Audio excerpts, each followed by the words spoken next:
Hi, my name's Dave. Thanks for clicking on the video. These videos I'm doing concern moving from Windows 7 to another operating system, migrating. What is next? I know the videos are a little bit late to the party. Windows 7 ended support a month ago, but ZDNet estimates that there are still some 200 million or more users of Windows 7 out there. So I think my videos do have a place. Previously, I suggested some valid reasons not to migrate to Windows 10. So apart from Windows 10, what are your options? As I see it, without crippling your connectivity, which would mean like staying with Windows 7 only offline, you really only have a couple of options. There's the Apple option. I think that's painful. There's the Linux option. The Apple option is painful because it requires not only a learning curve, but there's a significant investment of capital. A new hardware platform, as well as your software. Now, if you're willing to do that, on the off chance you'll be satisfied with it, then maybe you'll consider jumping ship from Team Redmond and Microsoft to Team Cupertino and Apple. But as I see it, some of the same concerns relate both to moving from Windows 7 to Windows 10 and trying to move to Apple. To be specific, you may have peripheral issues. Not all peripherals have support for use on the Mac operating system.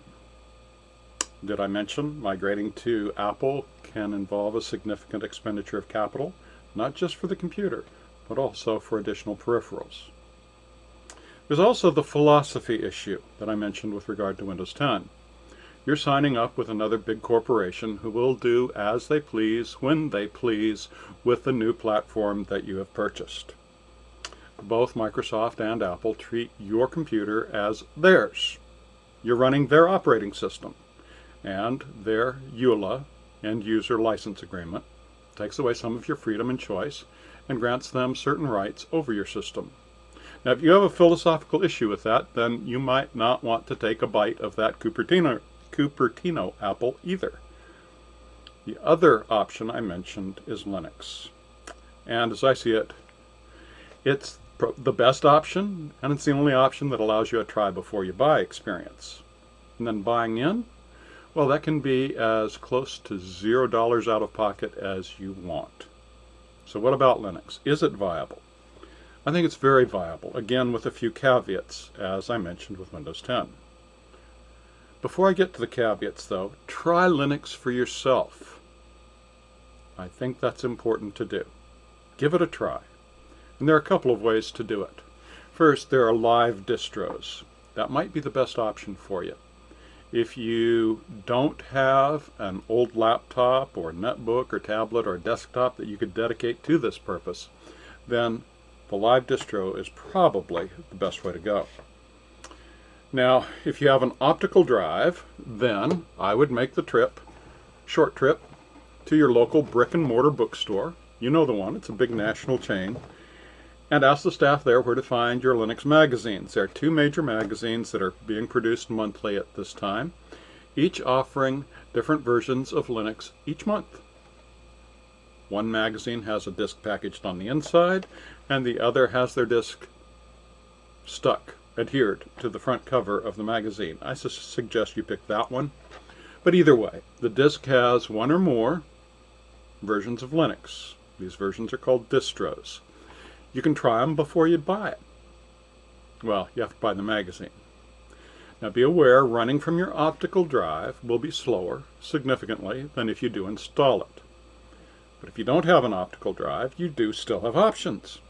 If you want to use one of the disks that I just mentioned, one option is to get a USB optical drive. I have a couple of them.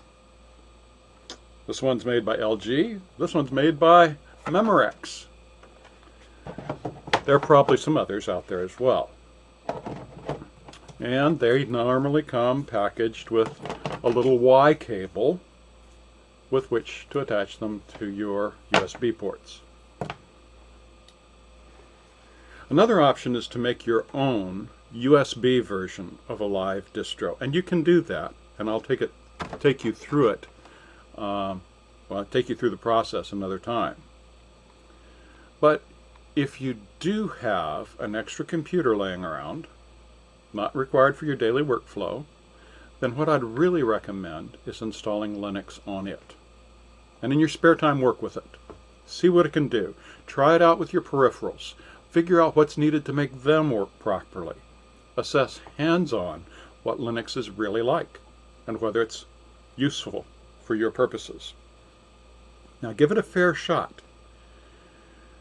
There'll be puzzles to solve. No matter what your choice is, there'll be puzzles. Give this one the same effort you would put into any other puzzle.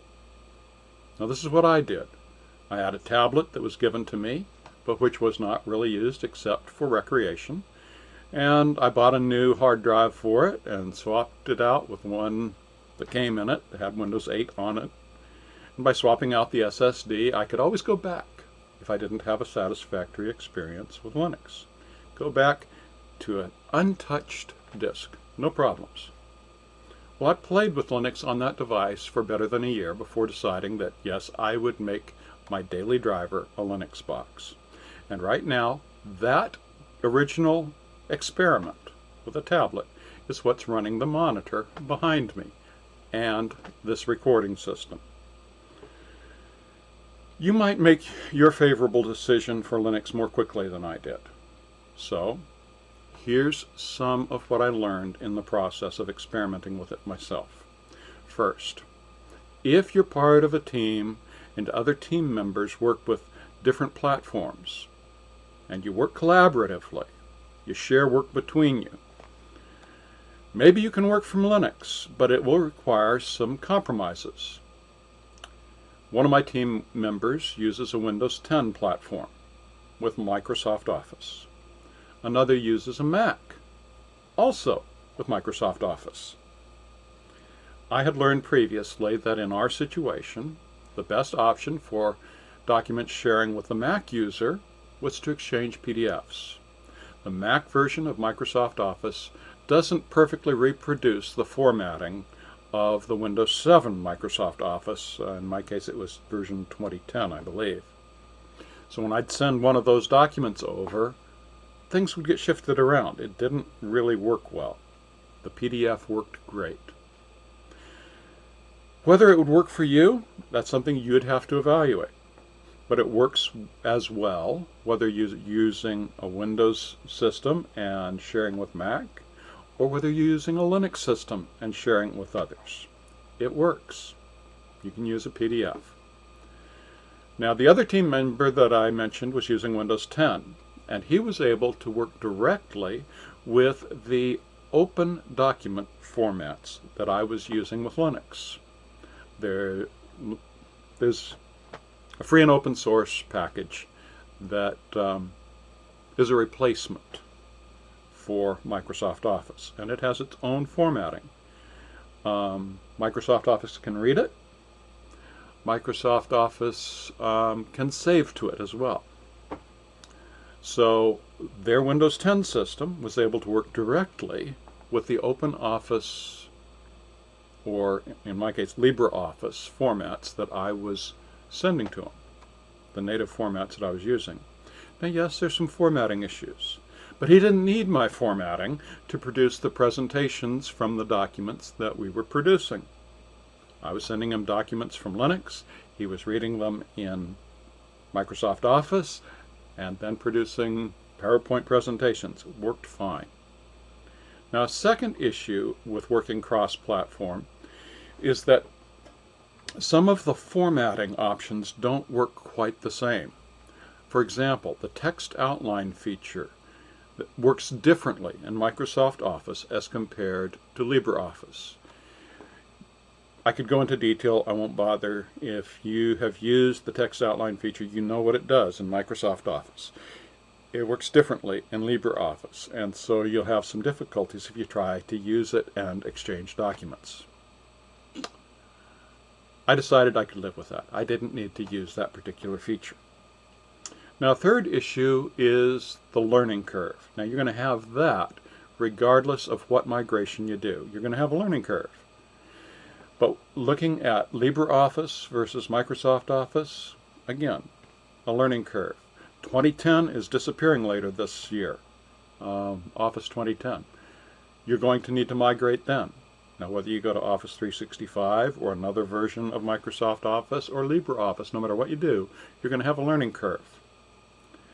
And you can do most things with LibreOffice that you can do with Microsoft Office, but some things you can't, and others you'll need to learn a different set of steps to accomplish the same task. I was okay with that. You can't teach an old dog new tricks, hogwash. As I said, you're going to have a learning curve no matter what you do. Fourth, not all of your peripherals are going to be plug and play. But that's true with other cases as well. In my case, as I mentioned last time, I have an A3 format scanner that has an unsatisfactory experience either with Windows 10 or with Linux. Different hardware, you'll need to explore it on a case-by-case basis. Give it a try, see what happens. No money out of pocket, all you've invested is your time. Fifth, there may be other proprietary hardware solutions that might not have the ability to work with Linux, even with a significant investment of your time. For example, a 501c3 with which I work has a keyless entry system. I think it was designed for use with the XP platform, but I'm not sure. When one computer took a lightning strike years ago, we upgraded the hardware and we found we needed a hardware adapter solution to allow Windows 7 now to continue to talk to that particular hardware. It does continue to function very satisfactorily with Windows 10. But I'm not convinced we could have migrated it to Linux. There are some commercial settings. This is a nonprofit. There's some commercial settings that might find some similar issues with their proprietary hardware solutions. A CNC platform, for example, might have difficulty. Sixth, some proprietary software may have no real or no practical alternative under Linux. For example, again, that same 501c3 that I've already mentioned has some management software written for the Windows ecosystem, and for them trying to migrate to a different management software just wasn't practical. They chose to migrate from Windows 7 to Windows 10. Understandable. But as I've said, for me, in my use case, the Linux alternative was a very good one. And I've done some experimenting with several flavors of Linux, and I find that overall, regardless of the flavor, it's quite serviceable. I now have no reason to use Windows with two exceptions: my scanner platform and supporting my family and colleagues who continue working with Windows presently. So to wrap it up, if you're not going to migrate, Windows 7 is no longer supported, you should take it offline. Disconnect it from the internet, disconnect it from home or office networks. And if you do migrate, then you have three main options: Windows 10, Apple, or Linux. Some of the same issues will present themselves with each of the migration paths. You'll have a learning curve regardless. You'll find some hardware compatibility issues regardless. You'll find some software issues, not solely but perhaps especially in a collaborative environment.